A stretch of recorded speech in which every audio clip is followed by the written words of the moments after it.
Jeff's going to the review.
Well, good morning, everyone.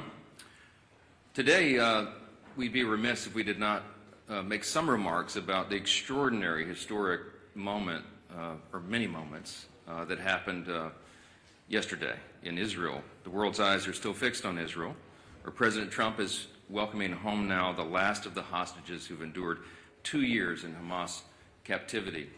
I thought it was remarkable. I saw a video last night of one of the released hostages who made the point that as soon as the election was held in November in the United States, Hamas began to treat him and his fellow hostages much better. They fed them better, they respected them more, they changed the tone of how they treated them, they no longer spit upon them, as he said in his own words. Elections have consequences. And he said or implied that the Hamas was counting on Kamala Harris to win and not President Donald J. Trump. But thankfully for the whole world, that didn't happen. And this is an historic moment. It deserves enormous credit and recognition on the world stage. It's truly, truly historic. For generations, we have aspired to peace in the Middle East, everyone around the world, and now President Trump has delivered it. I'm going to make an announcement today. It's the announcement in the U.S. that was made in the Knesset yesterday. I'm proud to tell you that together with my friend Speaker Ohana of the Israeli Knesset, the equivalent of our Congress, we're going to embark upon a project together to rally speakers and presidents of parliaments around the world so that we will jointly nominate President Donald J. Trump for next year's Nobel Peace Prize. No one has ever deserved that prize more, and that is an objective fact. As Speaker Ohana said before the Knesset yesterday, quote, "Whoever saves one life, it is as though he has saved an entire world." That's what some of the rabbis there would say, some of the sages he noted would say. It's an indisputable fact that no president has undertaken the work of saving lives and pursuing peace with such determination and with such remarkable success as President Trump. And under his leadership, we are witnessing the dawn of a new golden age, not just for America, but for the entire free world. The world is changed by these actions and strong leadership. American strength is good for free people around the world, as we say always, and peace through strength is maintained. There will be more to share on this in the weeks ahead, but today marks the start of this effort that we'll embark upon together, this joint parliamentary project, and I'm honored to do it alongside our ally and my counterpart in Israel in leading that effort. Welcome to day 14 of the Democrat government shutdown. It's 2 weeks of Democrats in Congress inflicting untold pain on the American people for nothing other than pure politics, as we've explained at this podium every day of the shutdown. Today, Senate Democrats will have their 8th chance to end this mess by passing our clean, nonpartisan continuing resolution, the government funding bill that would end all of this immediately. Over 3 weeks ago, the House passed that bill, and you all know the details of it. It is completely clean. There are no policy changes, no partisan riders, no gimmicks or tricks at all. All it does is keep the lights on at the current funding levels for a few extra weeks while we complete the normal appropriations process. Now compare that to the Democrats' counterproposal. They're demanding $1.5 trillion in new spending paid for by American taxpayers. And I want you to be specific. I want us to be specific. I want you to know what that counterproposal includes, because we've not yet gone into all the details of it, because it's large and very absurd. But here's some of the highlights of this. It would reverse common sense reforms that Republicans made in the Working Families Tax Cut that keep illegal aliens off taxpayer-funded health care. This is a fact. Page 57, section 2141 of their counterproposal, as we've been posting everywhere. And it would, they would add the illegal aliens, non-citizens, back to taxpayer-funded benefits. It would cost taxpayers nearly $200 billion. They would also remove a very reasonable and modest work requirement that we put on able-bodied young men with no dependents. As we've said, they should not be riding the wagon and taking Medicaid. That is intended for vulnerable populations, the elderly, disabled, and young pregnant women, for example, and not young able-bodied men without dependents who are playing video games. We put that into the law because it's common sense. Their counterproposal would reverse that. So taxpayers would be funding them again. They would make in their counterproposal permanent COVID-era Obamacare subsidies without any income caps or any other reforms at all. They would make that permanent. That would cost taxpayers an estimated $358 billion. They would take away the $50 billion that we put into the law to support rural hospitals. They would remove that. And they would send $500 million to liberal news outlets by refunding the Corporation for Public Broadcasting. It would also restore up to $5 billion of American taxpayer funds for wasteful spending for international projects. Here's a couple of examples. This is in their legislation, their counterproposal on the CR to keep the lights open. This is what they want to do. They want to spend $24.6 million of your hard-earned dollars as a taxpayer for climate resilience in Honduras. They want to spend $13.4 million for civic engagement in Zimbabwe. They want to send $3.9 million for LGBTQI+ democracy grants in the Western Balkans. They want to spend $2.9 million of your dollars for desert locust risk reduction in the Horn of Africa. And $2 million for, quote, organizing for feminist democratic principles in Africa. We are not doing that. These are unserious proposals from unserious people, and they are playing games while real Americans are being harmed adversely by the shutdown. Yesterday, I read you an excerpt from President Obama's speech during the 2013 shutdown when he advocated for a clean CR to reopen the government and resume negotiations. It sounded very familiar. Democrats cheered him on back then, including Chuck Schumer. He himself said some Republicans' refusal to support a clean CR back then was, quote, the politics of idiocy. Take him at his word. So yesterday we decided to do a little count of the number of times that Chuck Schumer has supported continuing resolutions just since he became the leader of the Democrats in the Senate in 2017. That number came out to 29 out of 30 continuing resolutions. That's how many times he wholeheartedly, enthusiastically supported CRs enacted into law. That's a 97% support rate. What's changed? Well, this time his job is on the line. And we've explained this very clearly because everybody can see the obvious political motivation here behind his decision to shut the government down right now. He helped us avert a shutdown in March by doing the right thing and supporting virtually the identically same continuing CR that we're offering today. And his radical base went crazy, and they haven't forgiven him for it. That's why Chuck Schumer is opposed to it today. That's what changed. It's very obvious. This government shutdown is plainly and simply an exercise in image rehabilitation. This is an attempt at image rehabilitation for Chuck Schumer. So selfishly, completely about himself, he is shutting the government down to hurt other people. He needs to show a fight against President Trump so he can keep his left base happy through the next election cycle. How do we know that? Well, his record shows the obvious truth about it. Again, look at the numbers. Chuck Schumer supported CRs to help avert a government shutdown 29 out of 30 times as leader of his party. And he emphatically supported every single CR enacted into law since 2017, except for one. And of course, you won't have to do much research to figure out who was in the White House during that time. If you said Donald Trump, you'd be right. And it doesn't take a genius to see that's exactly the same reason why he's doing this causing these antics today. So what you'll also notice about the CRs is that they become routine. It's the routine thing to do around here. It's Washington's bad habit. And a CR was meant to be a temporary measure. Is meant and designed to just keep the government open and funded for the people while Congress finishes its work on a final budget. And that's not happened in a long time. CRs have become too common. It's the status quo. It's not the way the founders intended for this process to work. The appropriations process was envisioned to be an exercise in good stewardship. They wanted the members of Congress to have open, transparent, bipartisan, line-by-line debate so that we could spend the people's money wisely. And that's precisely what Republicans are so eager to return to and what we have achieved. We are pushing that boulder uphill, as I've said, and for the first time since 2019, both chambers, House and Senate, have made real progress towards that stewardship goal. But we just need a little more time to finish it. That's the only thing the House passed CR does. It's a clean, short-term, nonpartisan continuance of funding so that that process can work out. Now, you've all heard Chuck Schumer demand that Republicans have to come to the negotiating table.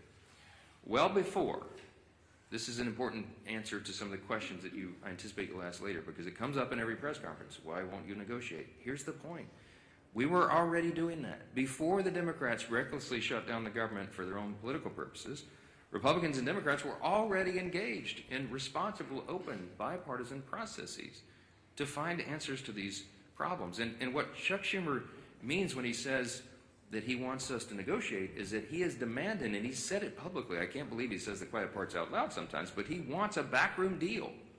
He wants a backroom deal that the American people will never see. He literally has said, we need the top 4 leaders to go into a room and work this out. Why does Chuck Schumer say that? Because that's how he's operated for decades. He's been in Congress since 1980. I was 9 years old in the 3rd grade when Chuck Schumer got here, okay? He is the broken status quo. We are trying to break the status quo so government works better for the people. And Chuck Schumer is resistant to that because he can't even imagine the way the founders intended for this to work. He doesn't want this open, everybody involved, all members, bottom-up process. He wants 4 people to go in a back room and just make this deal and hoist it down upon everybody else. I'm not participating in that.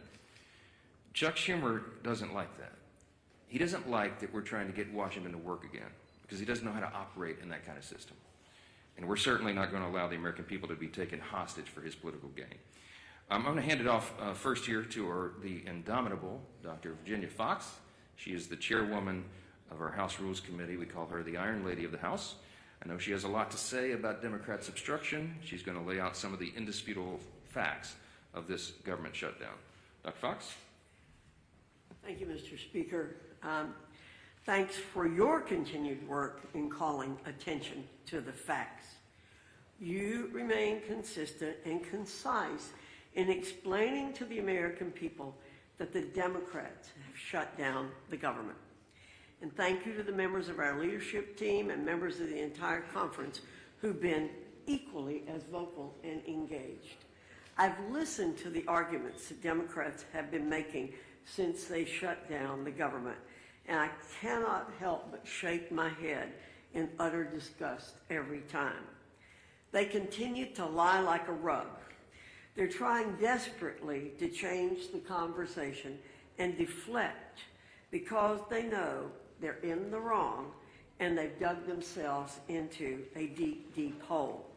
We've now entered day 14 of their government shutdown, and as the days go on, more Americans are feeling the pain.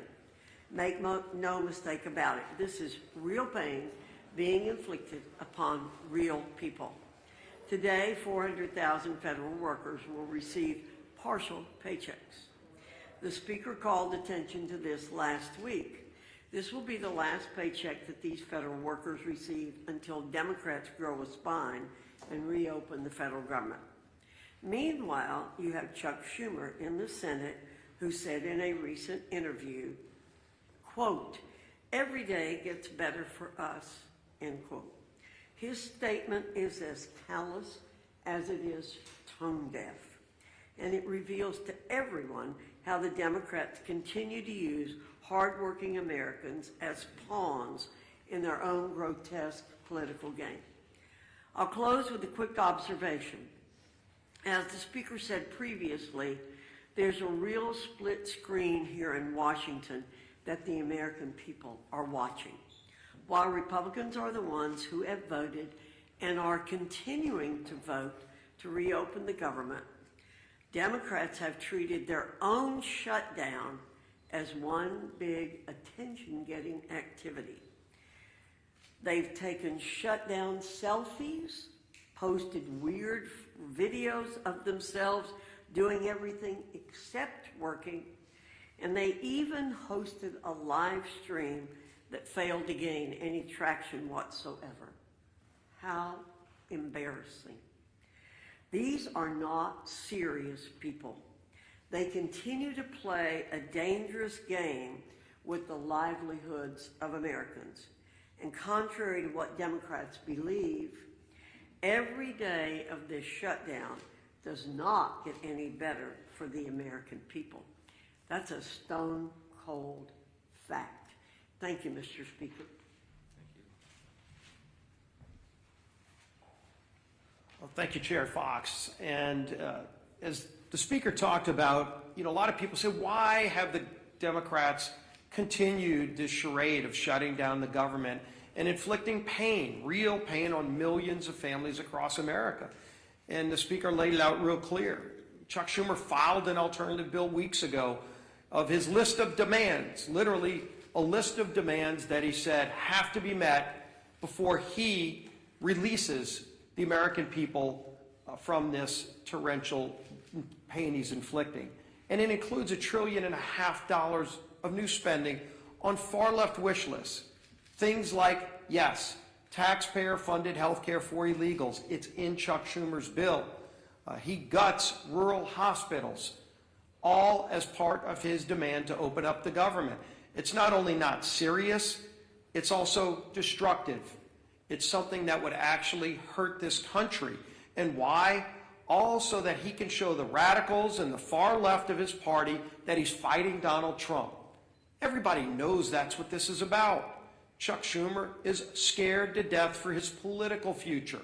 He is way more concerned about his political job than he is about the jobs of millions of American families. And it's having a real impact on those families. Today, as has been pointed out, day 14 of the government shutdown that Chuck Schumer imposed on the country, and it is the day where checks would normally be starting to be processed for all of the government workers, many of whom will not get a paycheck because of Chuck Schumer's shutdown. You're already starting to see flight delays, families trying to go visit a relative, maybe go see one of their family members get married, go on a family vacation. They're not able to do that because of Chuck Schumer's shutdown. Our men and women in uniform at risk of losing their pay. And I will credit Donald Trump for a lot of things, but if you look, President Trump has not sat by and just waited for Chuck Schumer to get over his tantrum. President Trump has continued to do his job for the American people. And thank God, because the world is a safer place with President Trump at the helm. We saw that yesterday. What an historic day. And again, a real contrast to the temper tantrum that Chuck Schumer's having to appease the most radical elements of the far left base here in America. President Trump traveled to Israel, traveled to Egypt to sign historic peace accords, to oversee the release of hostages. Finally, all of the living hostages returned home to their loved ones after more than 2 years since the October 7th attack by Hamas. And one of the hostages, I think it's really important to hear this, because when you talk about real leadership, not just here in America, and the leadership that President Trump has provided to our country, but what that leadership means to the world, not only to our allies, but to the bad guys around the world. And yes, there are really bad people around the world. One of the former hostages who was released yesterday, Omar Shem Tov, credited President Trump with getting the hostages home. And he said, Hamas, quote, was very scared of Trump. They wanted Kamala to be elected. As soon as Donald Trump was elected, they understood that he wanted to bring us back home. So immediately, the way they treated me changed. That was a direct quote from one of the hostages who was released yesterday. You can see that leadership by President Trump on the world stage. And just such an historic day, a day where people were literally dancing in the streets in Middle Eastern countries. Peace in the Middle East. It used to be a platitude that for decades seemed to be a mirage in the desert. And yesterday it became a reality because Donald Trump said he was going to do something that nobody else thought could be done, but he knew it had to be done. And he made it happen and gave so much closure, important closure to those families, brought their loved ones back home, but told the bad guys that you're on alert. It's a new day in the world. You're seeing all countries come together to see that moment in Egypt where countries from all around the world stood up to terror and said, we're going to restore peace in the Middle East. We're all going to be a part of it. And there's only one man that brought that together, and it was Donald Trump. Even during a time where the contrast of Chuck Schumer throwing a temper tantrum here at home just to appease the most radical elements of his base, so that on the 18th, when they have the Hate America rally that everybody knows is coming, and that everybody knows Chuck Schumer needs to deliver a shutdown government to them to appease them. Well, how about you think about us? How about you think about those families who are struggling today because of Chuck Schumer's shutdown? There are real consequences to what Chuck Schumer is doing. Regardless of who he thinks he's appeasing, he is hurting so many people, millions and millions of people. But President Trump is not going to be daunted. President Trump found a way over the weekend to pay our troops. While he was finding peace in the Middle East, President Trump also found a way to say, even while Chuck Schumer doesn't care about our men and women in uniform, Donald Trump does. And he made sure that they will get their pay. But there's still so many others that won't because of Chuck Schumer's shutdown. This madness has to end. It is time for this shutdown to end. Chuck, don't wait for some mad march on the mall. Don't wait for some pats on the back for radical leftists who just want to hate America every single day because Donald Trump is in the White House. They can't celebrate the release of hostages because of the guy who achieved that release. That's a twisted small segment of our society.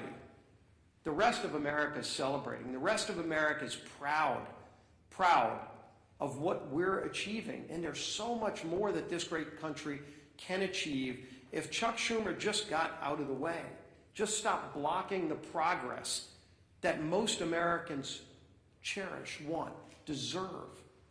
Our country deserves a whole lot better than what we're getting from the failed leadership. And as Speaker Johnson said, maybe it's because Chuck Schumer's been around too long and wants to hold on to the old way of doing things, the failed way of doing things, that he won't let it go. He won't allow a new, more transparent process for running the United States government. That you're seeing this leadership team, this president, delivering every single day. Chuck Schumer wants to hold on to the past, but the future is calling, and we're going to deliver. With that, let's bring up our whip.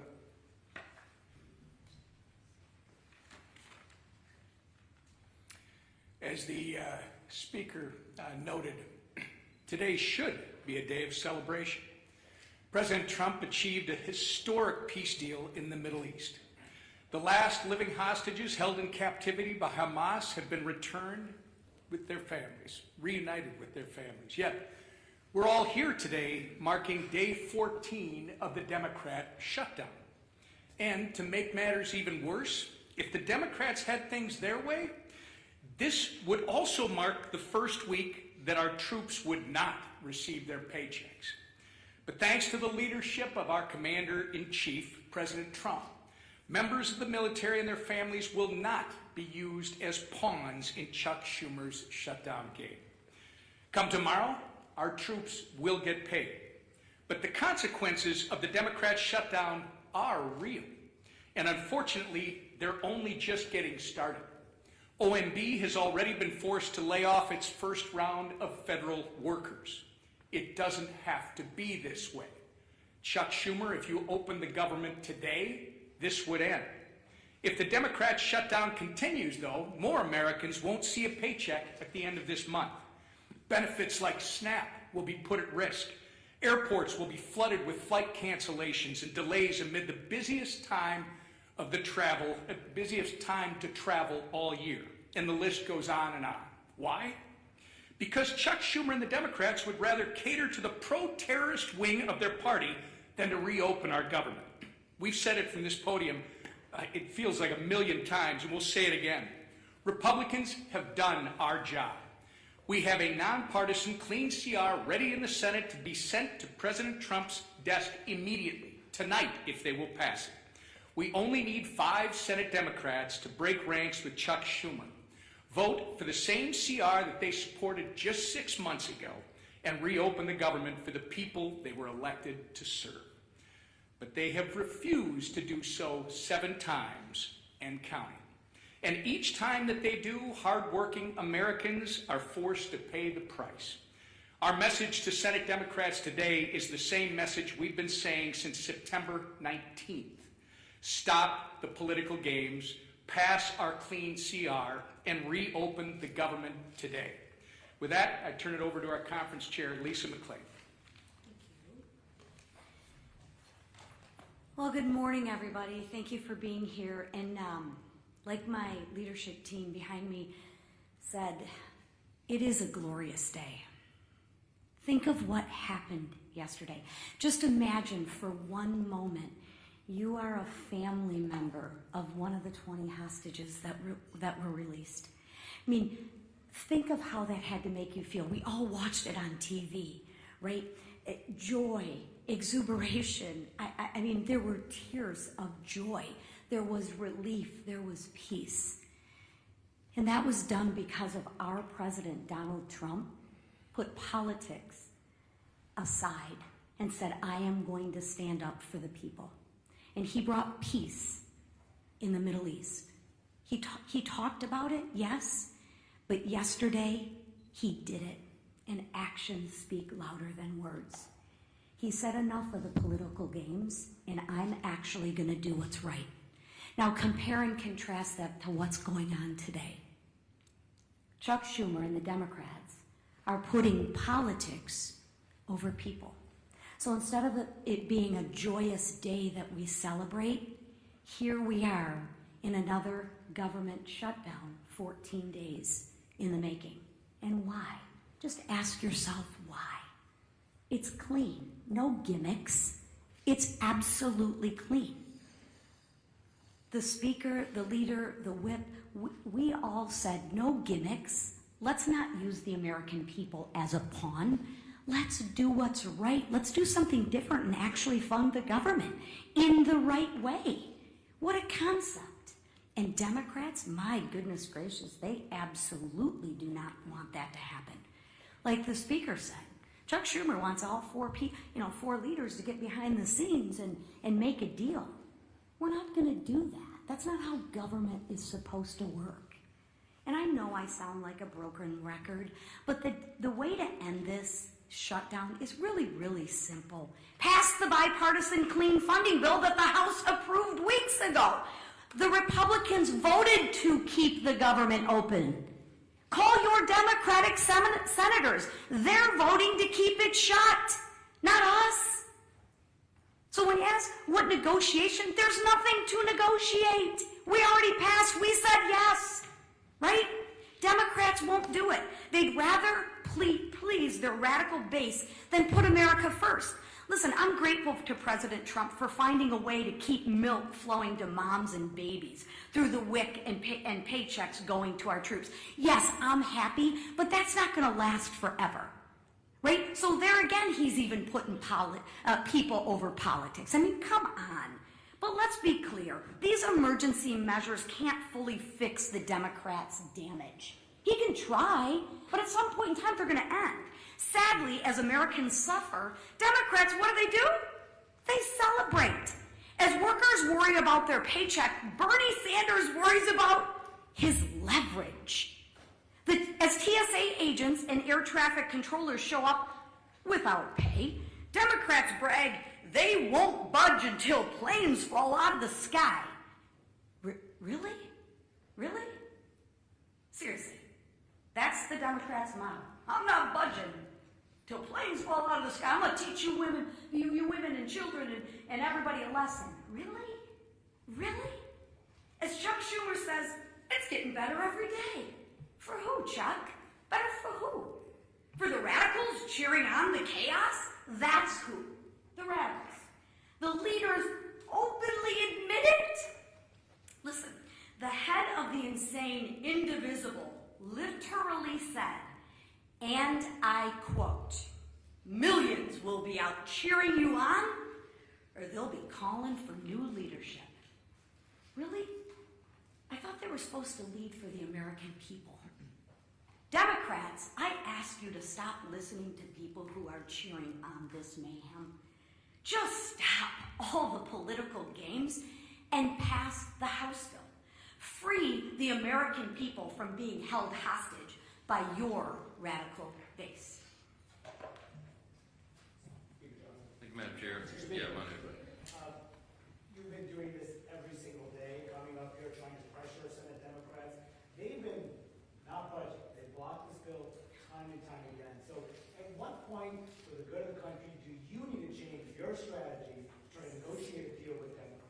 It's a great question. Manu asks, why don't I change my strategy? I don't have any strategy, Manu. I'm doing the right thing, the clearly obvious thing, the traditional thing. That's exactly what Chuck Schumer voted for in March of this year and gave impassioned speeches was the right and only thing. I don't have anything to negotiate. I'll say this again to everyone here. We did not load up the temporary funding bill with any Republican priorities or partisan priorities at all. I don't have anything that I can take off of that document to make it more palatable for them. So all I am able to do is come to this microphone every day, look right into the camera, and plead with the American people, as Chairwoman McClain said, to call your Senate Democrats and ask them to do the right thing. We're not playing games. They're playing a game. We're not. The strategy is to do the right and obvious thing and keep the government moving for the people. Why don't we closer to their position? Their position is this, Manu. Their position is they want to spend $1.5 trillion in your tax dollars to fund nonsense overseas. They want to give $200 billion to illegal aliens. We are not going to do that. We're not going to do it. The American people don't want us to do it. And they're using this for partisan political purposes to give themselves cover. They don't want the Marxists to kick. Chuck Schumer doesn't want to get a Marxist candidate challenge, AOC or someone else. Mamdani is probably going to be sadly, shockingly, the mayor of New York City. Marxism is on the rise. Hey, this is not your father's Democratic Party, everybody, okay? They're turning into communists, openly. And so Chuck Schumer does not fashion himself as a communist just yet. So he's got to show a fight to these people. That's what this is about. I'm not playing his game, Manu. I cannot go in and say, oh, gee, Chuck, what can I offer you? You know what? Maybe we'll just send $10 billion overseas to LGBTQ plus, initiatives in, the Horn of Africa or Malaysia or wherever you want to do that. No, we're not wasting taxpayers' dollars. Chad. Mr. Speaker, good morning. Thank you. You said last week that you would swear in Adelita Grijalva whenever she wanted. She's written a letter to your office. You've not sworn her in. I understand about pro forma sessions. Yes. Doesn't your resistance to not swear her in add fuel to the fire that this is about the Epstein files? No. Let's talk about Grijalva and Epstein. Okay. Once more for everybody. Everybody in Congress, I think, is for maximum transparency of the Epstein files. That is underway right now. Let me point out before I go further, all of the files were in the possession of the Biden-Harris Department of Justice for 4 years. Every single thing that we're talking about right now was in their sole possession. They could have released it. They could have done anything. Ro Khanna, all the Democrats who are jumping up and down making noise about this, didn't say a peep about it for 4 years. I don't know why, but this is another partisan manufactured thing. Is it a serious problem? Yes. I've sat with the victims. Some of the ladies who bravely have come forward and talked about the horrors that they sustained because of traffickers on Epstein Island and all the things he was involved in. Everybody involved in that should have the full weight of justice descend upon their head. And we're all for that. We want every single person who had anything to do with that to be exposed. But there's as many as 1,000 victims estimated. That's what the victims say. There may be 1,000 women who were made to suffer these unspeakable harms because of this. Many of them were underage at the time.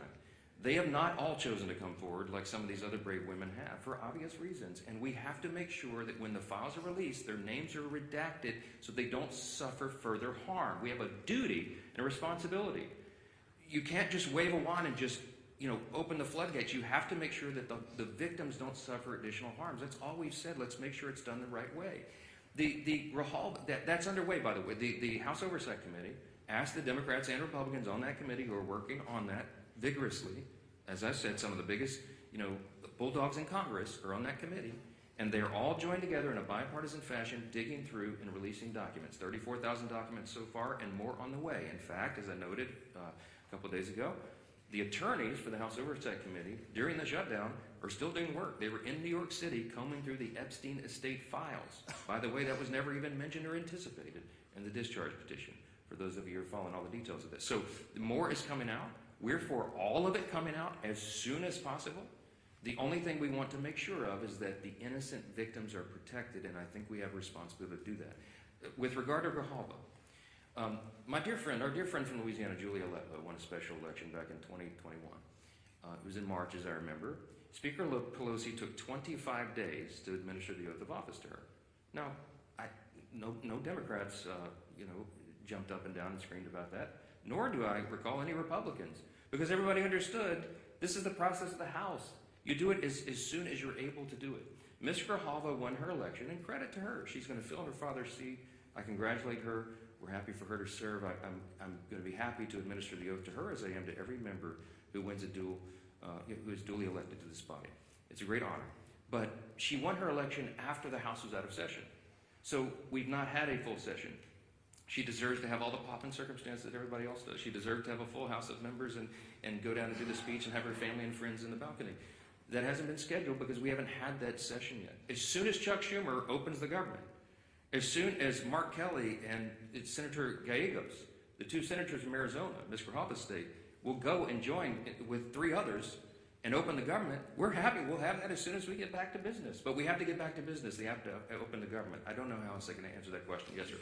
Ahead of some of the planned protests activity this weekend, and in light of some of the images we've seen out of Chicago, of federal agents shooting fake leaders with pepper balls and arresting journalists, where's the limit for you on what's acceptable conduct for federal law enforcement, and when is it incumbent on Congress to step up and demand oversight? To demand oversight on federal law enforcement? Well, I've not seen them cross the line yet, and that we have committees of jurisdiction who have that responsibility, but it's not risen to that level. What I've seen is the abuse of law enforcement by radical leftist activists. Most recently, the most threatening thing I've seen yet was the naked bicyclers in Portland who were protesting ICE down there. I mean, it's getting really ugly. They have attacked, physically assaulted officers. People have been arrested. Okay, this is serious business, and ICE and the valiant, brave, patriotic Americans who step up to serve in these dangerous law enforcement positions deserve our respect and our support. And any elected member of this body should be vocally supporting law enforcement. You're supposed to be on the side of the good, not the crazy radicals. I was a First Amendment lawyer. I understand. I was a religious liberty defense lawyer. I understand free speech. We vigorously protect the right to free speech, but you cannot assault law enforcement officers. And there is a line that has to be maintained. It's not risen to the level of Congress yet, but we're watching that closely. And the Republican Party stands for law enforcement. That's what we're going to be. Yes, sir. Yes, sir. Yes.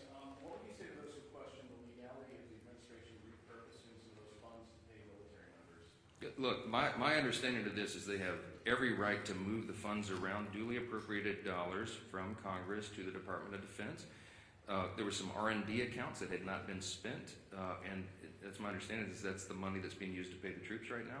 If the Democrats want to go to court and challenge troops being paid, bring it, okay? I'm grateful for a commander-in-chief who understands the priorities of the country, the necessity of national defense, and the urgency that we all feel and have voted for 8 times. Republicans have voted in Congress 8 times now between House and Senate to fund the troops and pay federal workers in all these essential jobs and agencies because we understand the necessity of that. Meanwhile, the Democrats voted 8 times to block their paychecks. I'm grateful we have a president who is willing to step up and do the right thing. Thank you all so much.